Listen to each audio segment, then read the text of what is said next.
Beberapa waktu ini di Indonesia sering terjadi perubahan cuaca yang begitu ekstrim. Hujan dengan intensitas yang tinggi bahkan sampai merendam dan memporak-porandakan beberapa wilayah di Indonesia.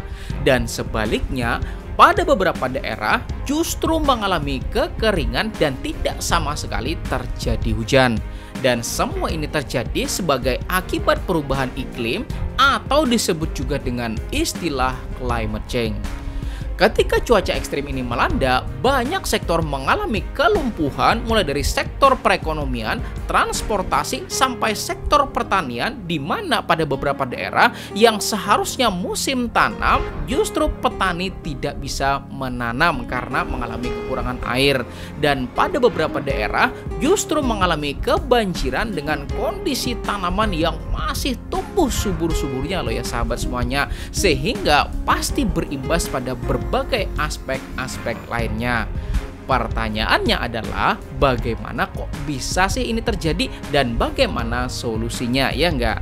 Maka pada video kali ini saya mengundang narasumber yang luar biasa, yaitu Bapak Dr. Akbar Rahman yang merupakan seorang Doctor of Engineering lulusan dari Saga University dari Jepang, buat mengurai penyebab perubahan iklim yang begitu ekstrim ini dan mencari sebuah solusi yang bisa kita lakukan buat pemulihannya.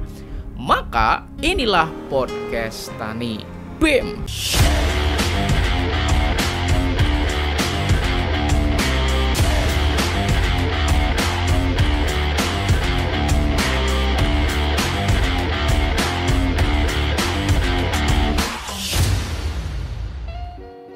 Gini Pak, sekarang ini kan lagi rame nih Pak isu soal resesi Pak ya. Artinya kan Indonesia katanya bakal mengalami kondisi ekonomi yang tidak baik-baik saja nih Pak ceritanya. Tetapi kan dibalik itu semua ada yang lebih besar lagi dari resesi, yaitu isu lingkungan. 2022 aja kan banyak banget banjir, kemudian longsor dan segala macamnya yang bahkan memakan korban jiwa gitu Pak. Nah, artinya 2023 mungkin akan lebih parah lagi dibandingkan dengan 2022 jika memang kondisinya tetap dibiarkan gitu aja. Nah, boleh nggak Pak sedikit di-sharing Pak? Bagaimana sih sebenarnya kondisi lingkungan kita saat ini, bumi kita saat itu sebenarnya lagi gimana sih Pak kondisinya Pak? Iya. Nah, jadi kalau berbicara tadi poinnya resesi ekonomi di tahun 2003 yang sedang heboh, saat ini kan sebenarnya itu hanya bagian kecil dari permasalahan yang ada di tempat kita, bahkan di global ya. Jadi permasalahan utamanya itu sebenarnya adalah krisis global terkait dengan kondisi alam dan lingkungan. Diawali apa? Eksplorasi untuk kebutuhan ekonomi. Nah, kalau kita menarik pada sejarah di abad ke-19, itu ada yang namanya revolusi industri, di mana negara-negara itu mencoba untuk melakukan produksi massal, berbagai hal ya, untuk pemenuhan kebutuhan manusia. Kemudian itu terus berlanjut, hingga kemudian membutuhkan sumber daya alam yang luar biasa untuk digunakan produksinya dari industrinya. Sekitar setengah abad kemudian, dampaknya baru terasa. Dampak indikator pertamanya dilihat dari mana? Dari upaya manusia tadi untuk meningkatkan ekonomi masing-masing negaranya tadi. Itu kemudian ternyata banyak terjadi kerusakan lingkungan karena digunakan sebagai bahan industrialisasi tadi. Dampak nyatanya ilmuwan mulai menemukan di tahun 1970-an. Nah, di mana saat itu grafik suhu permukaan bumi itu naik dan itu konsisten sampai hari ini. Jadi kalau di tahun 70-an itu sudah melintas di atas 0, sekian, hari ini sudah naik hampir mendekati 1 derajat. Mungkin orang awam akan menilai bahwa 1 derajat cuma 1 kan katanya. 1 derajat kok berpengaruh begitu. Nah, inilah yang sebenarnya perlu kita edukasi masyarakat, bahwa kenaikan 0 sekian derajat terhadap permukaan bumi itu suhunya itu akan berdampak akumulasi. Seluruh selubung permukaan bumi kita ini, kalau tadi nilainya misalkan permukaan bumi itu pada siang hari misalkan di angka penerangannya itu radiasi mataharinya di angka 35 derajat, itu kalau naik 0, sekian itu menjadi 35,1. Betul. Dikali dengan luas permukaan bumi. Nah, padahal kita ketahui di setiap wilayah itu berbeda-beda. Betul, betul, betul. Bahkan ada yang sampai 50 derajat Betul. permukaannya. Kemudian ada juga yang di bawah di daerah kutub dan sebagainya. Tapi akumulasi ini yang kemudian menyebabkan permasalahan. Apa yang kita kenal dengan pemanasan global. Memang permukaan bumi kita ini kan 70%-nya permukaannya air. Betul, betul. Sementara daratannya 30%. Nah, justru di sini permasalahannya.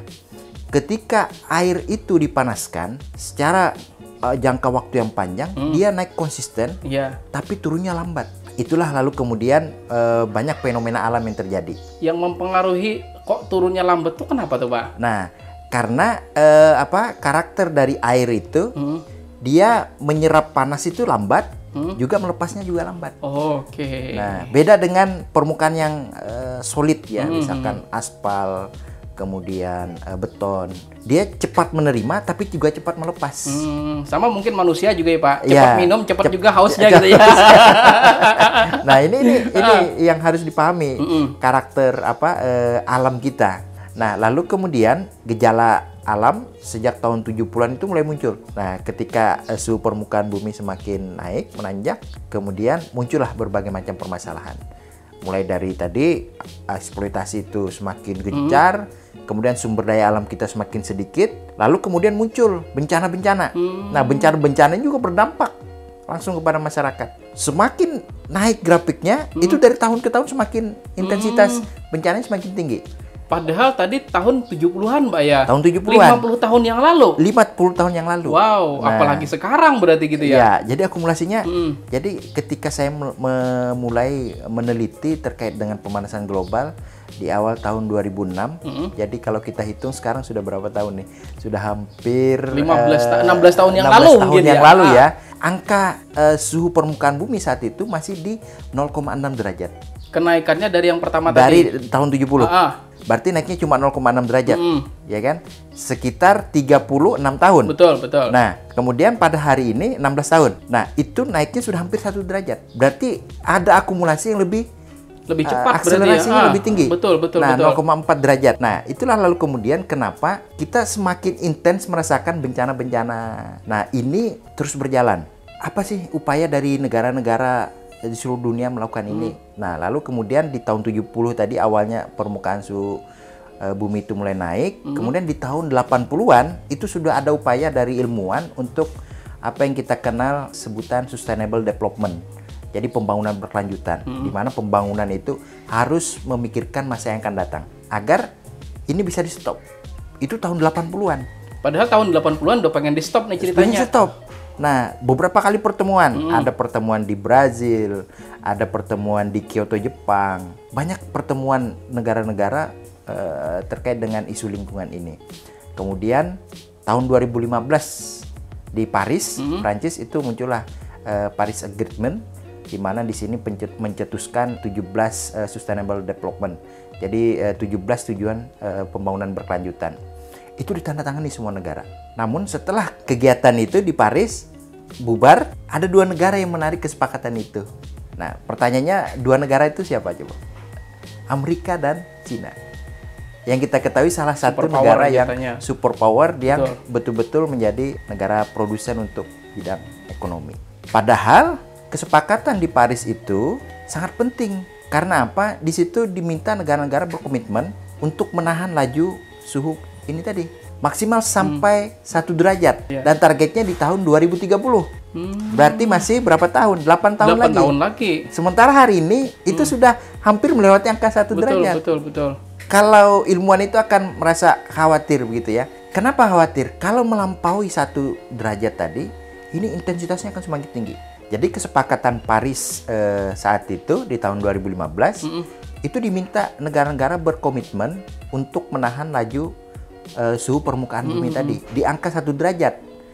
Nah, kalau kita hitung dari saat ini ada waktu 8 tahun sisanya. Betul. Tapi kondisi yang ada sekarang ini sudah hampir melampaui 1 derajat. Nah, upaya ini belum terlihat nih. Kenapa belum terlihat? Karena di tahun 2015 itu ketika saya menulis disertasi saya di Jepang saat itu, penelitian saya terkait dengan pemanasan global itu angkanya di 0,8 derajat. Itu tahun berapa tuh, Pak? Tahun 2016. 2016 8 derajat. 0,8. Sekarang berarti Sudah hampir melampaui 1 derajat. 1. Wow, Jadi cepat banget berarti cepat ya? banget naiknya. Wow. Karena akumulasi tadi. Nah, ini yang menjadi khawatiran ke para ilmuwan begitu melihat kondisi ini. Ini adalah pemicunya, latar belakangnya ekonomi. Kemudian berdampak ke lingkungan kita. Lingkungan rusak itu juga akan berdampak ke ekonomi kita. Betul. Nah, masyarakat kita ini yang harus kita khawatirkan.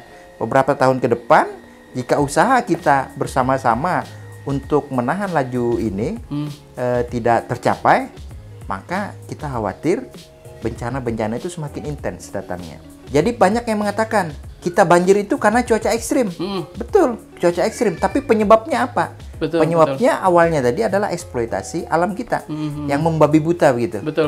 Yang tidak sustainable, tidak berkelanjutan. Nah, akar permasalahannya apa? Ketika keserakahan manusia itu muncul untuk mengeksploitasi alam yang luar biasa, disinilah kemudian alam kita semakin rusak. Ada faktor lain juga bertambah. Tadi di tahun 70-an suhu semakin naik, di era 70-an itu juga ada apa yang kita kenal baby boom gitu, di mana ada ledakan penduduk. Ini bersamaan juga terjadinya. Ketika baby boom itu meningkat dan kemudian kebutuhan manusia akan semakin meningkat juga. Betul. Karena jumlah penduduk yang besar. Banyak pembukaan lahan dan sebagainya. Yang hutan ditebang ceritanya. Nah, karena kebutuhan tadi, inilah yang menjadi fenomena gitu. Kenapa kemudian muncul apa yang kita sebut bencana musiman gitu. Setiap musim berganti, bencana juga berganti. Ketika musim kering, musim panas kita kekeringan, itu air bersih sulit didapat. Ketika musim hujan, banjir dan longsor datang. Nah, jadi hampir tidak ada waktu lagi bagi kita untuk dalam kondisi normal. Dan ini akan sangat terdampak bagi masyarakat menengah ke bawah gitu. Inilah sebenarnya krisis yang paling utama. Bukan apa isu resesi di tahun 2003 tadi itu. Nah, tapi banyak yang tidak menyadari kalau data yang ada itu bencana setiap tahun di seluruh dunia itu meningkat tajam juga. Bahkan grafiknya hampir sama dengan grafik naiknya suhu permukaan bumi tadi. Nah, semakin naik juga bencana juga semakin ikut. Artinya ada korelasi yang tegak lurus begitu ya, yang sejajar berbanding lurus terkait dengan peningkatan suhu dengan peningkatan bencana. Lalu kan selama ini Pak, terkait dengan pemanasan global ini kan mungkin berkembang istilah yang namanya efek rumah kaca begitu Pak ya. Nah, mungkin di sini boleh nggak dijelasin bagaimana sih yang dimaksud dengan efek rumah kaca di situ dan bagaimana sih pengaruhnya terhadap pemanasan global itu sendiri Pak? Ya, nah ini efek rumah kaca itu ketika kita melihat bumi dari antariksa itu permukaannya itu seolah-olah ada kilauan kaca. Nah, ternyata ketika ilmuwan meneliti ini adalah karbon yang terperangkap. Nah, sumber karbonnya dari mana? Dari proses tadi, eksploitasi, industrialisasi dan sebagainya. Lalu karbon dioksida meningkat tajam di permukaan bumi. Nah, dampak jauhnya apa? Pemanas, permukaan kita semakin memanas, lapisan ozon kita semakin menipis, bahkan ada yang berlubang. Nah, padahal kita ketahui lapisan atmosfer ini juga berfungsi untuk menahan radiasi matahari masuk langsung ke permukaan bumi. Betul. Nah, ketika itu semakin menipis bahkan berlubang, maka radiasi matahari itu bisa langsung. Lalu dia terperangkap lagi panasnya. Inilah kemudian kenapa grafik itu terus naik. Nah, apakah Pak dengan sinar matahari langsung menyinari ke tanah itu berpengaruh terhadap keberadaan karbon di dalam tanah Pak? Iya, berpengaruh juga. Karena semakin panas tadi kan. Nah, dia akan melepas dan sebagainya. Nah, ini. Makanya kenapa kemudian ada mari kita kembali hijaukan bumi kita. Betul. Karena permukaan bumi yang terbuka langsung itu juga berdampak tadi. Nah, tapi kalau ditahan oleh vegetasi yang banyak, vegetasi juga membutuhkan radiasi matahari untuk fotosintesis. Nah, itulah kemudian suhu permukaan bumi kita bisa turun. Makanya menanam pohon satu itu adalah menyelamatkan kehidupan. Maka kemudian jangan tebang pohon. Kalau kita saat ini kan tidak, malah sebaliknya. Pohon ditebang, tanah digali. Lalu kerusakan yang terjadi betul. Nah, jadi korelasinya memang sesuai saja.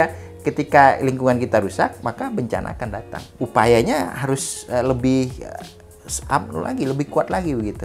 Dan tentu masyarakat harus diedukasi lah terkait dengan ini. Harus dipahamkan bahwa kondisi kita saat ini tidak sehat-sehat saja lingkungan kita. Itu yang harus disampaikan. Lalu menurut analisa Pak Akbar, kan dengan pemanasan yang bisa dibilang saat ini nih 1 derajat Pak ya, lebih dari 1 derajat bahkan Ya, ya. bahkan. Nah itu seberapa besar sih pengaruhnya terhadap dunia pertanian Pak? Terlebih kan yang namanya dunia pertanian itu kan berarti dari bercocok tanam Pak ya. Dan bercocok tanam itu juga pasti kan nggak lepas dari proses budidaya tanaman itu sendiri, kemudian juga proses pemupukan, dan bahkan keberadaan dari hama penyakit. Betul. Nah seberapa besar sih Pak pengaruh kenaikan tersebut terhadap dunia pertanian Pak menurut analisa Pak Akbar? Sangat besar kaitannya, karena pemanasan global ini nanti bahkan saat ini kita sudah mulai merasakan apa yang kita kenal krisis pangan.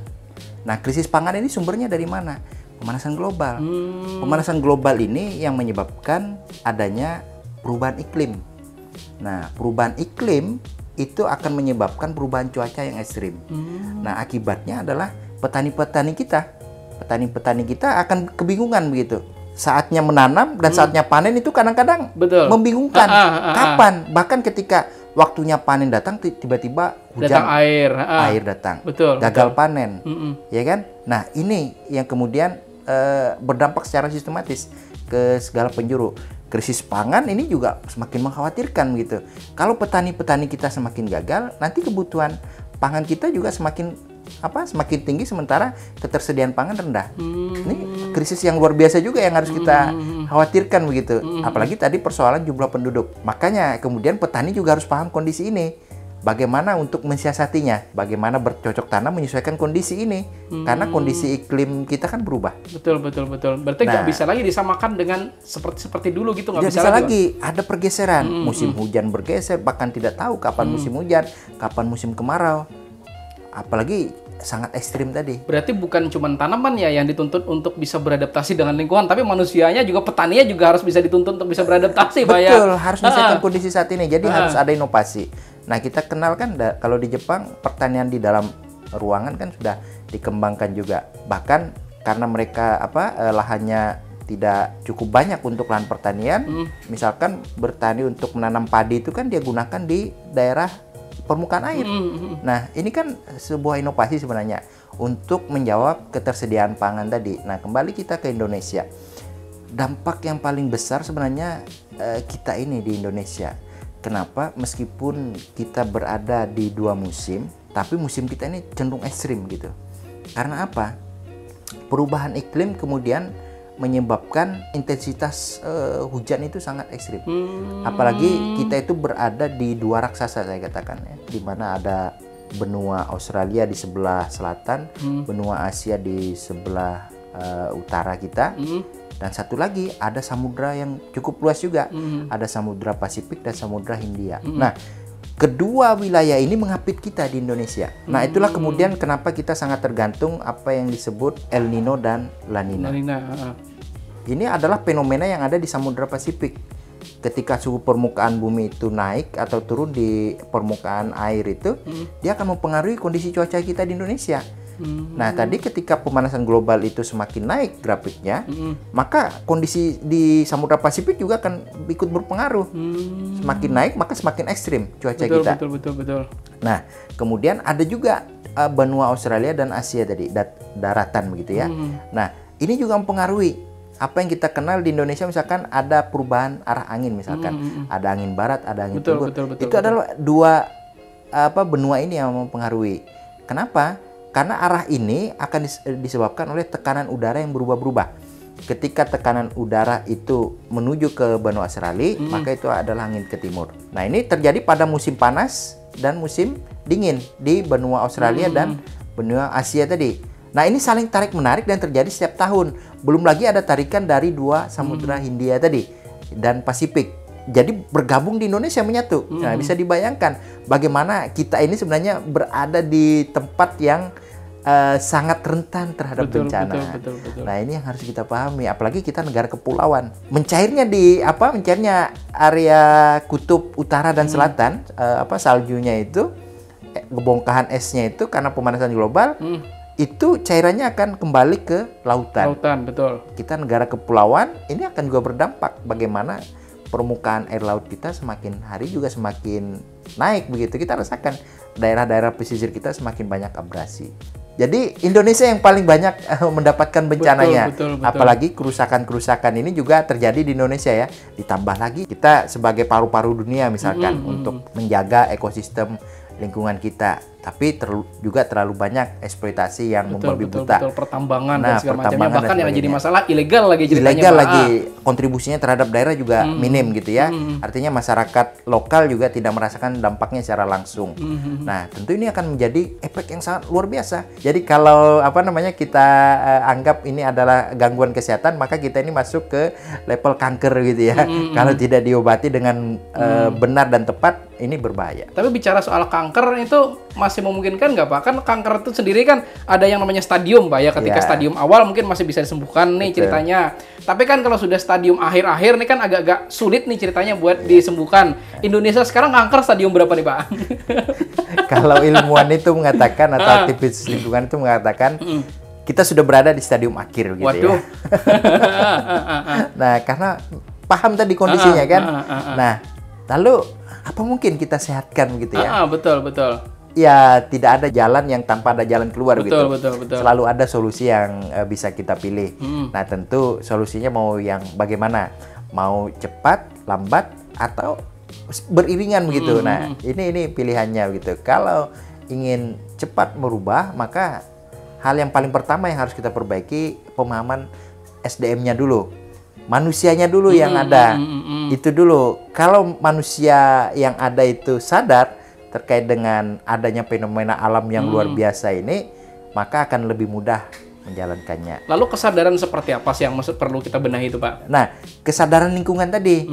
Kalau setiap orang itu memahami bahwa kita harus mencintai lingkungan kita harus menjaga lingkungan kita harus berbuat segala sesuatunya itu tidak berdampak terhadap lingkungan kita, itu sangat memudahkan. Nah, upaya dari pemerintah mungkin hanya sekedar melaksanakan kebijakan, regulasi dan sebagainya. Tapi itu juga tidak akan efektif dilaksanakan ketika manusianya belum paham betul kondisinya gitu. Tapi ini harus terus diupayakan begitu. Makanya kemudian kita bersyukur banyak muncul komunitas-komunitas pegiat-pegiat lingkungan yang semakin banyak di daerah kita, di wilayah kita kan. Nah, ini adalah salah satu langkah positif lah terkait dengan bagaimana kita memulihkan lingkungan kita. Maka dari itu ini harus terus dikampanyekan begitu. Dikampanyekan bahwa kondisi lingkungan kita tidak baik-baik saja. Kondisi lingkungan kita tidak sehat dan membutuhkan tangan kita. Kita harus pahami bahwa kita ini sebenarnya sudah terlalu banyak mengambil alam kita. Sekarang saatnya alam menunggu tangan kita. Bagaimana peran kita terhadap alam. Dan ini juga akan sangat tergantung masa depan anak cucu kita. Nah, kalau saat ini kita yang memiliki peran, maka lakukanlah peran untuk memperbaiki lingkungan kita agar anak cucu kita nanti mendapatkan hal positif. Tapi kalau kita acuh tak acuh, tidak peduli dan sebagainya, kita khawatir anak cucu kita nanti akan tinggal di mana. Apalagi yang akan mereka dapatkan di kemudian hari. Kalau hari ini kita habiskan semua. Nah, maka kesadaran itu penting. Ya. Lalu bagaimana cara kita memulainya, Pak? Atau dari mana sih kita harus memulainya gitu, Pak? Ada beberapa hal yang bisa dikerjakan. Yang pertama, kalau dari kebijakan pemerintah kita sudah rasakan, sudah sangat banyak aturan, bahkan aturannya sudah sampai ke undang-undang bagaimana mengatur alam gitu kan. Tapi kita lihat efektivitasnya rendah. Jadi kembali ke manusianya. Ada langkah yang sebenarnya yang bisa kita ambil secara sistematis, bagaimana misalkan pemerintah itu berperan pada edukasi masyarakat di level paling bawah. Betul. Jangan cuma duduk ceritanya. Dari sekolah dulu. Nah, anak-anak kita yang di sekolah itu sudah harus dipahami betul-betul bahwa kita jujur saja bahwa kondisi alam kita sekarang tidak baik-baik saja. Nah, kita sampaikan itu. Lalu untuk memulihkannya harus ada langkah-langkah yang demikian. Pendidikan sedini mungkin itu sangat efektif. Karena mereka yang akan nanti melanjutkan, gitu kan. Emang yang tua-tua nggak efektif ya, Pak? Iya, yang tua-tua kayaknya sudah berkarat sudah. Berkarat semua ya. Nah, jadi anak-anak kita, jadi gitu ya. Kebijakan pendidikan itu juga sangat strategis. Jadi dari SD, SMP, bahkan SMA itu sudah sangat luar biasa. Dan ini sistematis. Mereka juga kalau belajar di rumah pasti orang tuanya juga membaca kan, pelajaran apa yang diajarkan di sekolah. paling tidak di situ secara tidak langsung juga menyadarkan orang tuanya juga. Gitu kan? Nah, itu paling efektif Betul, untuk betul. menginikan. Nah, makanya tadi ini tidak bisa dalam jangka waktu pendek. Kita harus berproses. Kemudian nih Pak, dari segi petani sendiri kan, dari mana sih kita harus memulainya Pak, supaya kita bisa memulihkan kondisi lingkungan saat ini? Karena kita menyadari juga kan banyak yang kasihan nih ceritanya, udah mau tanam karena nggak punya pengetahuan soal ini, akhirnya tanam, bentar lagi panen, tiba-tiba banjir datang. Tanam, kemudian nggak disiapkan sama sekali, nggak ada diantisipasi sama sekali, tiba-tiba terlalu panas, hanya kekeringan, seperti itu. Nah, kira-kira nih dari mana sih petani itu harus memulainya Pak? Nah, jadi petani harus bisa membaca fenomena alam ini. Bagaimana tadi perubahan cuaca yang ekstrim itu terjadi. Kapan? Silahkan dicatat kejadian-kejadian ini. Dan tentu yang harus kita pahami, siklus ini selalu berputar. Alam itu sebenarnya konsisten. Betul. Cuma yang menyebabkan bencana ini adalah intensitasnya saja. Padahal berulang-ulang saja sejak ratusan abad yang lalu selalu berulang-ulang. Cuma karena ada kerusakan lingkungan, kerusakan alam, lalu intensitasnya semakin tinggi. Nah, seperti saat ini misalkan kita cenderung lebih basah. Betul. Curah hujan tinggi dan sebagainya. Ini akan berbalik nantinya. Setelah basah ada kering. Maka kemudian petani harus siap-siap memahami kondisi ini. Bagaimana kalau kondisi kering? Karena di wilayah kita itu tadi saya katakan dihimpit dari berbagai arah kan. Nah, kondisi iklimnya sangat berpengaruh ke sana. Maka kemudian juga kita harus berupaya petani-petani kita itu sudah beralih gitu, menggunakan bahan-bahan organik juga. Agar apa? Kekuatan alam kita itu kembali tumbuh lagi. Nah, kalau selama ini kan kita menggunakan bahan-bahan kimia dan sebagainya, itu kan itu memicu sebenarnya, tapi merusak. Lalu daya tahan terhadap pertanian kita rendah, rentan terhadap hama, penyakit dan sebagainya kan. Akibat daya dukung tanah kita semakin rendah karena dipicu tadi kan bahan kimia. Tapi kalau kita menggunakan bahan organik itu sebaliknya. Dari tahun ke tahun semakin kuat dia. Dan ini daya tahan terhadap hama, penyakit juga semakin baik. Gitu. Jadi kerentanan terhadap serangan hama penyakit lebih rendah. Nah, ini harus dipahami juga masyarakat kita kan kadang-kadang ingin yang penting hasilnya tambah bagus dan cepat dan sebagainya. Tapi itu berdampak negatif terhadap lingkungan kita yang kemudian apa yang kita sebut misalnya tanah kita semakin hari semakin kurus gitu kan. Degradasi ceritanya. Degradasi tanah dan sebagainya. Nah, tapi kalau kita menggunakan bahan-bahan organik, kembali ke bahan-bahan yang alamiah, itu akan positif hasilnya. Kalau di negara-negara maju itu kan dia sudah pisahkan tuh mana produk pertanian yang berbahan organik, mana yang tidak. Dan bahan yang berbahan organik itu jauh lebih mahal. Dan ini kan potensi sebenarnya pada petani kita untuk meningkatkan pendapatan, ya kan? Nah, tentu pemerintah juga diharapkan andilnya gitu ya, mendukung kepada petani supaya apa? Supaya betul-betul menjaga petani kita. Nah, itu. Jadi bersinergitas ini sangat penting. Lalu bicara soal bahan organik seperti apa sih yang perlu kita gunakan begitu Pak? Atau dari mana sih kita mulai menggunakan bahan organik itu untuk pertanian kita yang lebih baik Pak? Ya, dari awal ketika kita sebelum menanam lahan pertanian kita kan sudah kita masukkan bahan-bahan organik olahan kita sendiri. Sebenarnya bahan-bahan organik sangat mudah loh. Sekarang ini kan banyak kita gunakan, termasuk kita bisa membuat kompos sendiri di rumah, ya kan? Kemudian banyak termasuk ekoenzim kan, termasuk ekoenzim dalamnya. Betul. Nah, ini kan solusi-solusi yang bisa kita dapatkan di keseharian kita. Nah, nanti ketika sudah mulai tumbuh dan sebagainya, tetap kita berikan dengan formula sesuai dengan takarannya kan, dan itu pasti akan berdampak positif. Dan tentu juga pengeluaran kita untuk pertanian lebih rendah. Karena apa?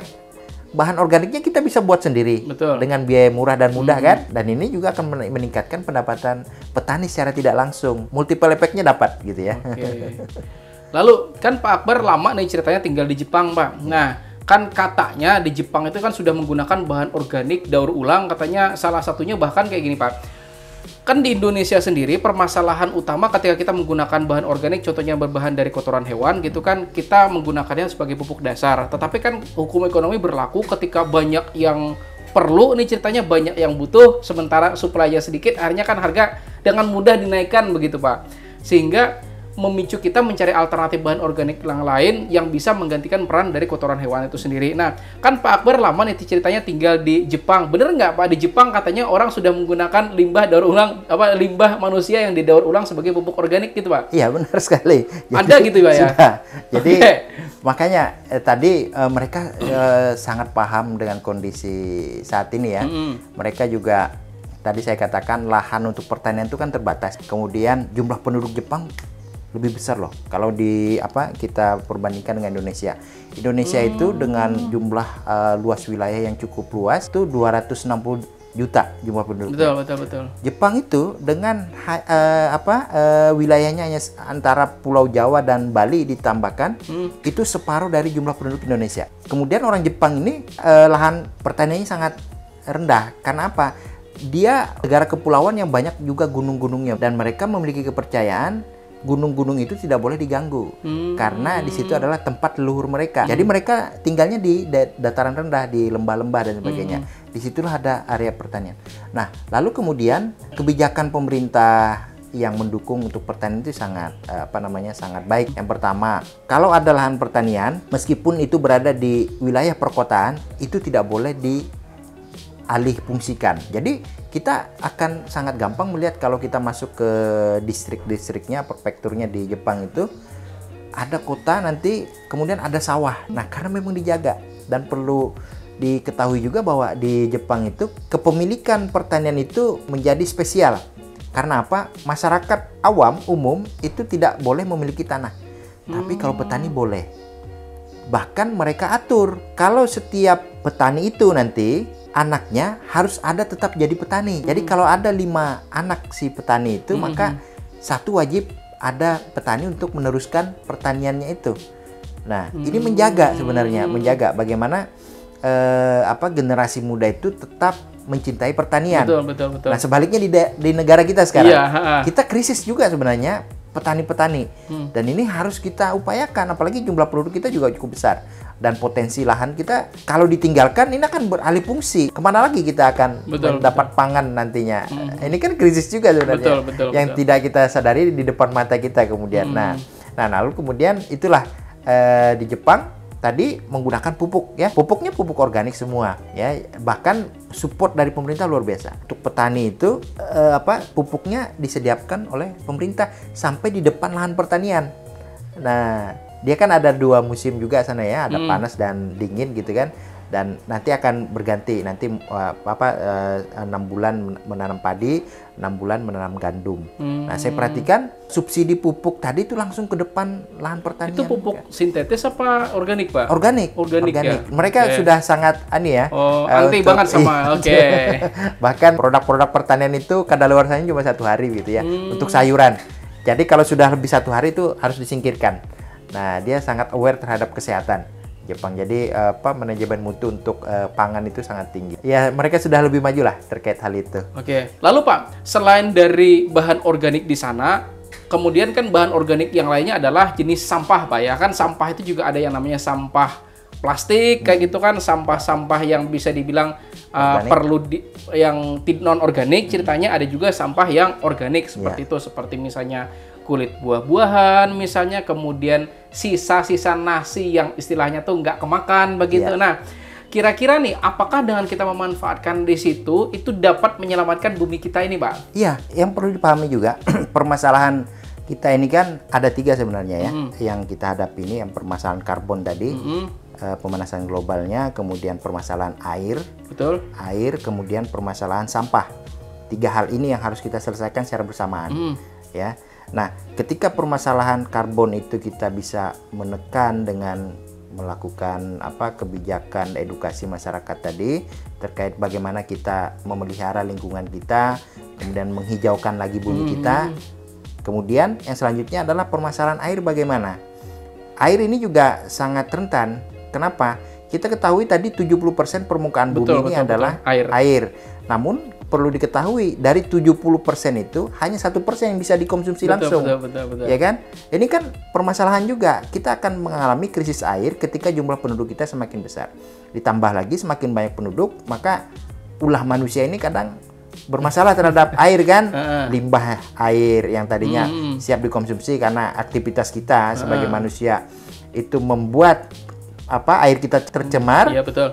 Lalu kemudian jumlah air yang bisa dikonsumsi semakin berkurang. Ini kan krisis juga. Lalu kemudian sampah. Nah, sampah ini dengan jumlah penduduk yang besar, dengan segala aktivitasnya semakin tahun juga semakin meningkat kan? Betul, sampah. Betul. Nah, kita harus mengolah sampah kita.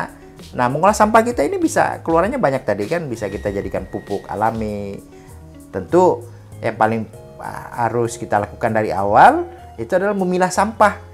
Jadi kita kelompokkan sampah mana sampah organik, mana sampah anorganik. Minimal itu dulu dari rumah. Nah, sehingga nanti kita bisa memanfaatkan sampah-sampah organik ini sebagai bahan organik untuk tanaman kita. Kalau kita ada tanaman di kebun atau di halaman rumah kita, itu bisa kita gunakan secara langsung. Nah, bahkan kalau pegiat-pegiat lingkungan yang konsen terhadap sampah organik, misalkan mereka memberikan ke petani untuk menggunakan bahan-bahan yang diolah tadi kan, supaya terbantukan semua proses pengolahan sampahnya dapat, kemudian hasilnya bisa kembali ke alam dengan digunakan secara bermanfaat. Nah, ini yang harus kita terus gerakkan gitu ke masyarakat kita, bahwa pengolahan sampah itu sangat penting. Jadi ada 3 hal tadi, karbon, betul. air, dan sampah. Lalu mungkin pertanyaan terakhir saya nih Pak, ke Pak Akbar.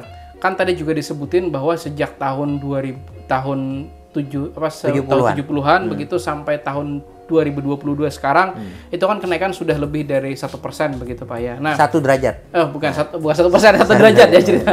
Oh, 1% banyak banget ya ceritanya. Oke, memungkinkan nggak Pak turun 1 derajat Pak? Dalam jangka waktu yang panjang itu memungkinkan, tapi kita tidak bisa dalam jangka waktu 10-20 tahun tidak bisa. Nah, kita bayangkan saja naiknya dari 70 sampai hari ini tahun 2050 tahun. 50 tahun 1 derajat kan. Turunnya itu akan lebih sulit loh dibandingkan naik. Kenapa? Kita merubah pola hidup kita, semua berubah. Style kita berubah semua. Bahkan bentuk bangunan kita juga harus berubah. Kenapa kok bisa bangunan juga berpengaruh? Kita saat ini banyak menciptakan bangunan-bangunan yang tidak ramah lingkungan, yang boros energi. Nah, itu harus berubah. Dan berubah ini kan tidak bisa langsung betul. 1-2 hari, 10-20 tahun. Gitu kan? Harus ada butuh proses. Iya. Si arsiteknya juga harus berubah juga, ya kan? Lalu kemudian setelah dia berubah, hasil bangunannya akan dirasakan beberapa tahun kemudian. Dan itu harus secara bersamaan, tidak bisa parsial. Karena kita hidup di satu bumi yang sama, tapi wilayah kita sangat luas kan? Nah, satu wilayah saja yang berubah, itu kalau wilayah yang lain tidak berubah, tidak akan signifikan. Sama tadi ketika Amerika menarik kesepakatannya dengan Cina, bayangkan, padahal mereka yang paling aktif untuk membutuhkan sumber daya alam, luas wilayahnya sangat luas juga, jumlah penduduknya juga sangat banyak, ya kan? Nah, ini kan tidak signifikan jadinya. Makanya apakah tahun 2030 itu bisa tercapai? Ini masih tanda tanya besar. Yang jelas hari ini sudah 1 derajat. Kita sangat sangat prihatin. 8 tahun yang akan datang ini, kalau tidak dihentikan, maka akan sangat intens bencana kita. Nah, itu tadi ya sahabat Tani. Terima kasih buat Pak Akbar yang sudah hadir di podcast Tani, dan saya rasa ini mungkin pertama kayak gitu ya sahabat Tani dibahas di channel ini, dan juga mungkin nggak bakal dibahas karena selama ini kebanyakan isu resisi kayak gitu ya. Tapi pada dasarnya lebih dari itu tuh ternyata ada yang luar biasa, yaitu isu lingkungan ya sahabat Tani, dan mudah-mudahan obrolan kita yang sederhana ini bisa bermanfaat buat sahabat Tani semuanya ya Pak Akbar. Dan terima kasih. Saya Rizky Ransar dan Pak Akbar undur diri, mudah-mudahan bermanfaat, dan kita akhiri dengan ucapan wassalamualaikum warahmatullahi wabarakatuh.